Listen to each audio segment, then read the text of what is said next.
Rudo was a slum dweller who often broke into the junkyards of rich people to steal usable things. However, when he gets framed for his foster father's murder and gets thrown into the pit where all the garbage of the world ends up, he is forced to fight gigantic monsters made of garbage to climb his way back up and get revenge.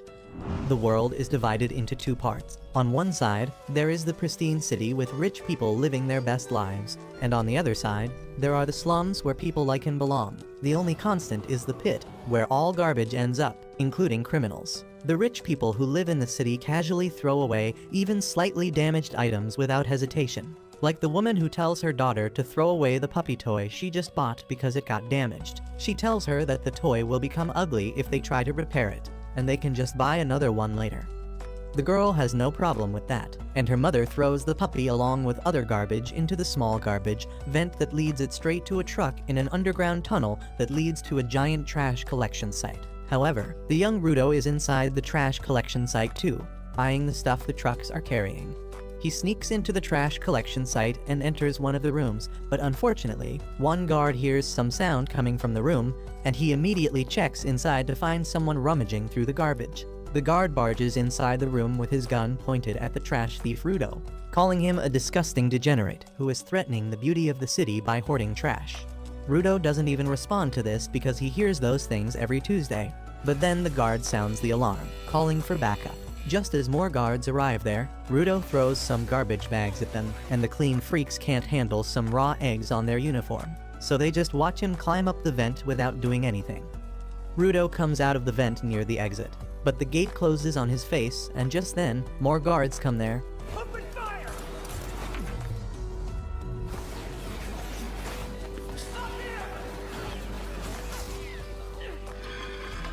What a bunch of shitheads. Yeah, I'm the threat, assholes. The next day, the news about the garbage raider spreads through the city, with the people blaming the slum dwellers for it. On the other side of the wall, the slum dwellers know exactly whom to blame because it is not the first time Rudo has entered the trash collection sites. They think that he will be caught one day, and most of them actually hope that he does. Rudo doesn't care about them as he sets his shop to sell the repaired goods he found. When his friend Chiwa arrives there to lash out at him, she asks him why the hell does he take such a big risk just to scavenge through the trash of the city people. And he replies that those rich bastards don't even care about throwing perfectly usable things. He feels sorry for the things they throw out, so he retrieves them.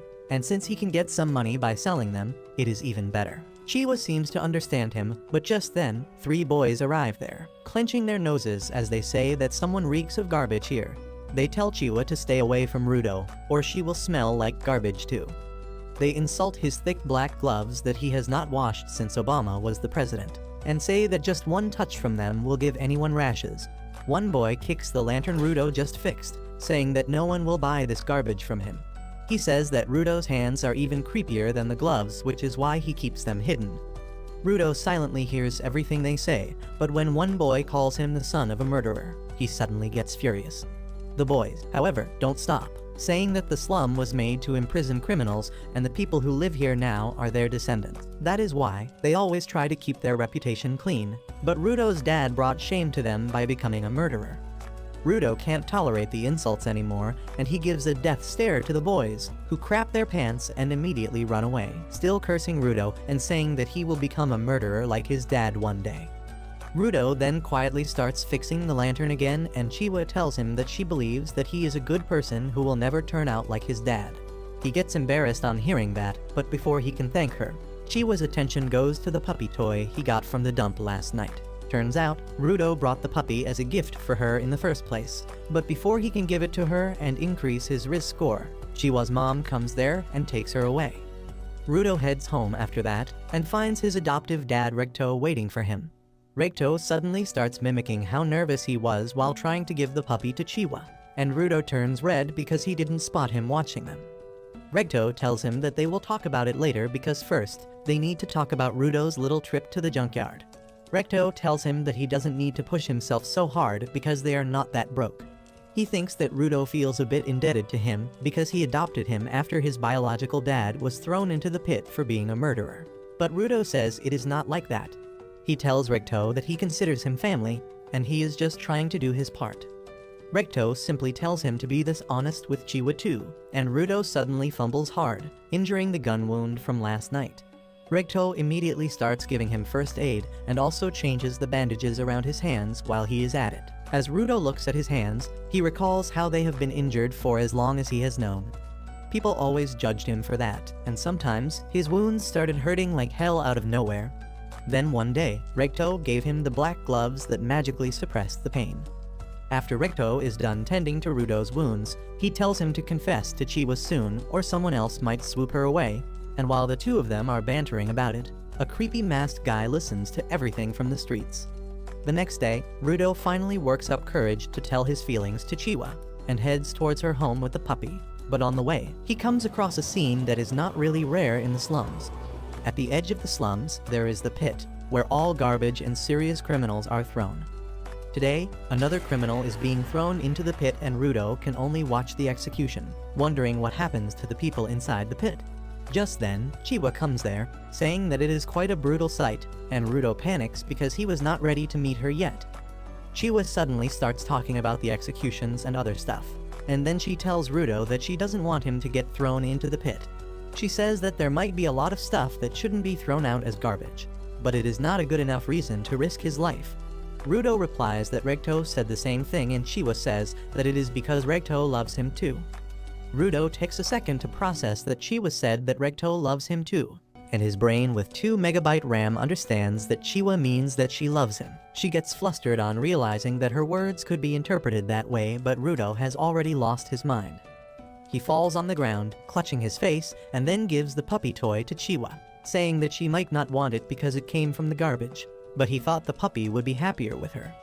To his utter delight, Chiwa accepts the toy, saying that she will cherish it, and Rudo is happier than he has ever been.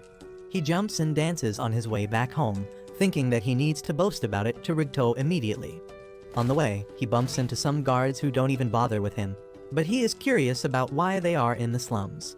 Anyway, Rudo reaches home and starts telling Rudo about what happened just as he opened the door. But he is left aghast when he sees Rudo on the ground with a creepy masked man on top of him. The masked man turns around to take one look at Rudo before plunging his knife deeper into Rudo's body. Rudo loses his cool on seeing this and charges at the masked man, but he gets hit so hard that he doesn't even realize when he got knocked out. By the time Rudo comes to his senses, the masked murderer has finished his job. He picks up a book from the floor and heads outside, briefly glancing at Rudo, who tries following him, but then he hears Rudo's voice. Rudo is still alive somehow, and with his dying breath, he tells Rudo to run away.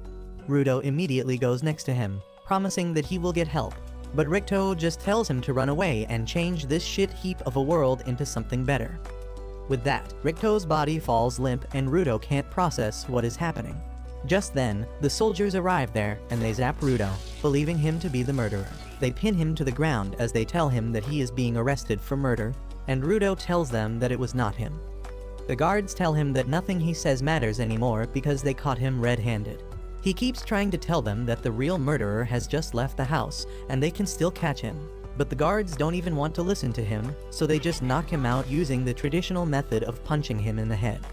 Soon, Rudo is taken to the scaffold to be executed for his crimes. Everyone from the slums is present there to witness him being thrown into the pit, and even some high-profile people from the main city are there. The judge tells Rudo that murder is one of the greatest crimes one can commit, and even though he killed a mere slum dweller, the punishment will not be reduced. He declares Rudo to be killed by throwing him into the pit, and the people start cheering on hearing this. Rudo still can't believe this is happening to him, and he wishes for just one person to believe that he is not a murderer. His eyes scan through the crowd, and they stop at Chiwa. Rudo yells at her, saying that he did not kill Rudo.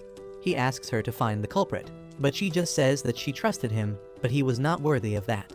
She says that he was a murderer's son in the end and drops the toy as she turns his back on him. Her betrayal hurts Rudo more than anything else, and he snaps at the people calling him human filth who deserves to be thrown into the pit. He says that they are the real filth here because they are just blobs of meat without a brain or a will. He swears that he will send them all to hell, when suddenly he notices that the murderer is among the crowd as well. However, he gets no chance to tell anyone about it as he is thrown off the edge. Rudo feels like he has been falling forever, and at one point, he loses consciousness. Luckily, all the garbage at the bottom of the pit breaks his landing, and when he